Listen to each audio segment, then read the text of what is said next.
Hey, nerds. So, going to get into a section of Heidegger and Aquinas by John Caputo.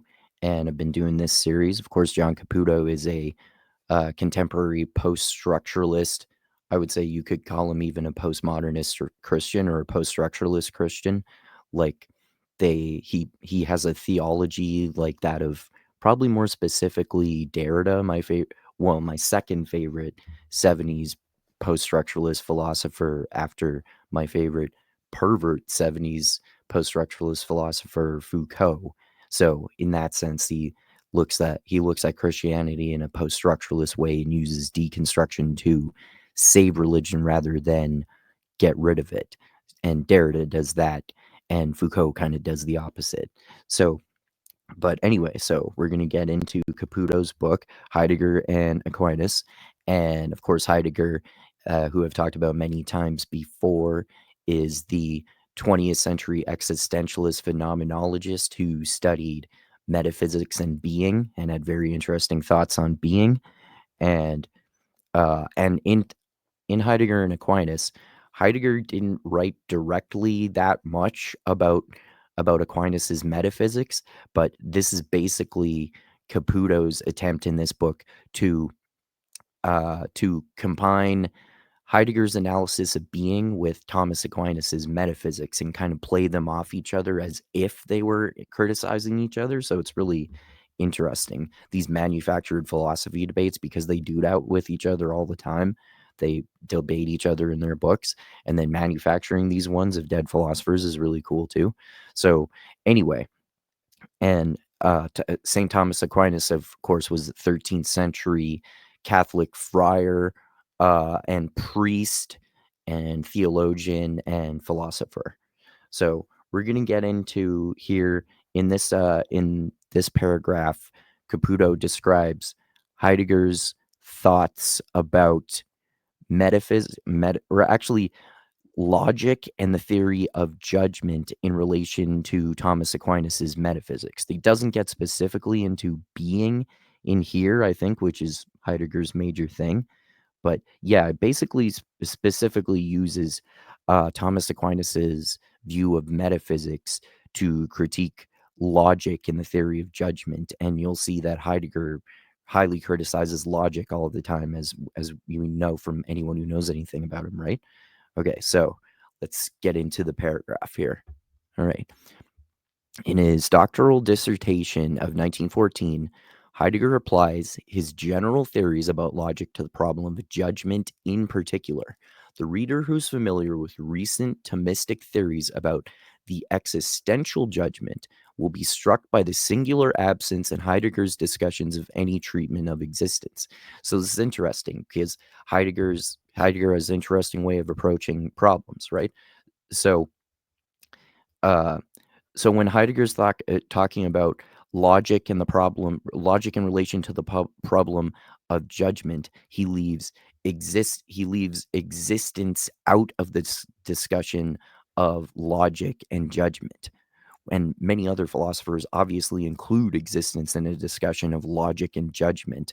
And like basically how you define existence relies on how you make logical judgments. And Heidegger basically is saying that, or implying at least, that these are not connected. So the reader who is familiar with recent Thomistic theories about the existential judgment will be struck by the singular absence in Heidegger's discussions of any treatment of existence. Heidegger locates the judgment entirely in the sphere of local validity. So this is where it gets into, like, in my opinion, stupid levels of analytical philosophy in terms of the philosophy of logic, which is trying to make it into mathematical equations. So he continues, judgment entirely in the sphere of local validity. The relationship between S and P in the assertion S is P is completely ideal. To predicate is to create a relationship in which P holds of S. But you don't really even need to mention that in the context of this. If anything, Heidegger wants to exclude existence from consideration in theory of judgment. So when we're talking about applying logic to the theory of judgment, he excludes the idea of existence when deciding whether we can make judgments based on logic.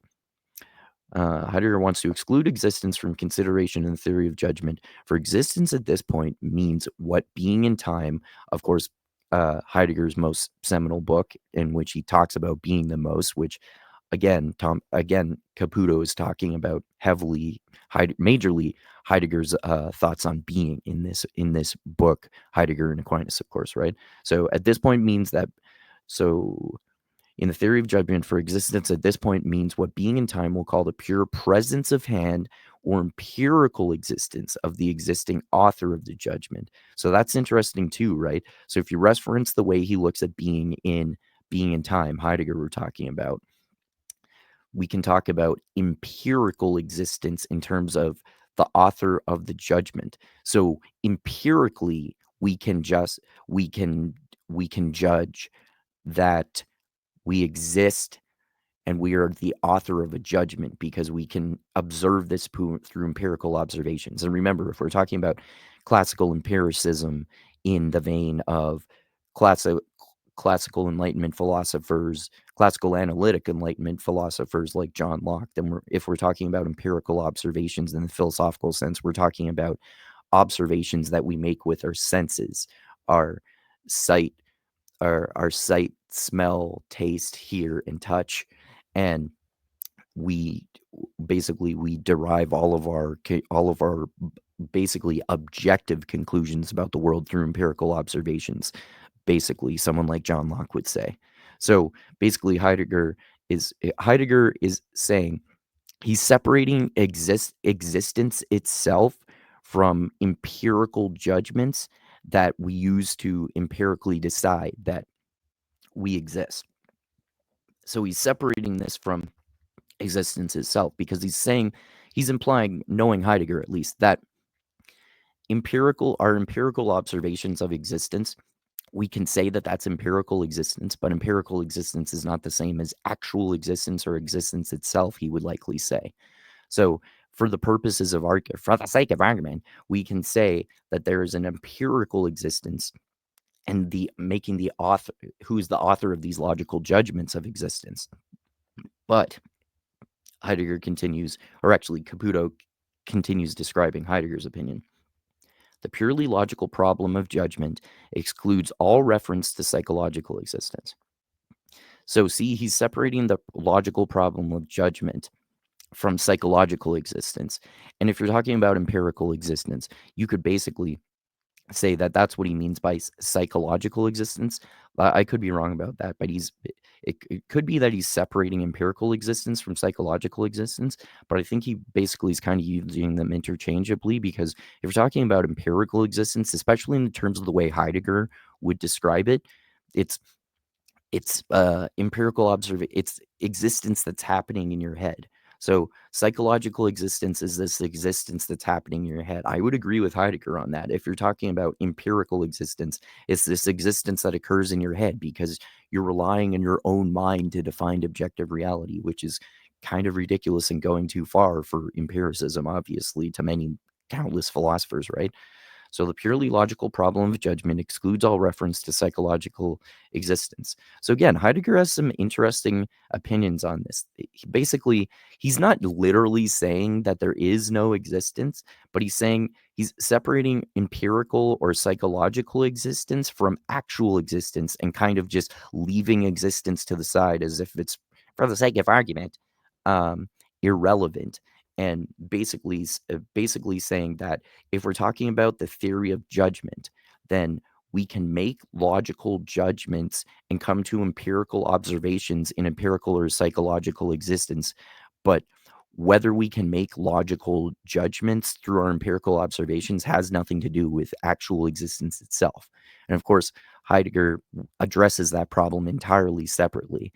And he kind of has more of like a mystical view of existence. If you get into some of his old thoughts on metaphysics and theology, and some of those evolved in being in time, and uh what is that? Is it difference in nothingness? I forget. I think I'm getting the title of that wrong. But anyway, it's really interesting. And the point is that, as usual, Heidegger has very interesting thoughts on existence. So he's saying that Whether actual reality actually exists or not is an entirely separate problem from and irrelevant to whether we can make logical judgments about empirical reality as we see it, which is separate from actual reality. So basically, our observations of reality are separate from reality itself, is what Heidegger is getting at. So yes, if we're talking about logic and applied to the theory of judgment, a lot of people relate this to actual existence, but Heidegger is separating actual existence from empirical or psychological existence, right? So this is fascinating as usual for Heidegger, because he's saying that we can, in terms of applying logic to the theory of judgment, we can use form logical judgments with empirical observations, but our logical judgments of empirical observations tell us absolutely fucking jack shit about actual reality itself.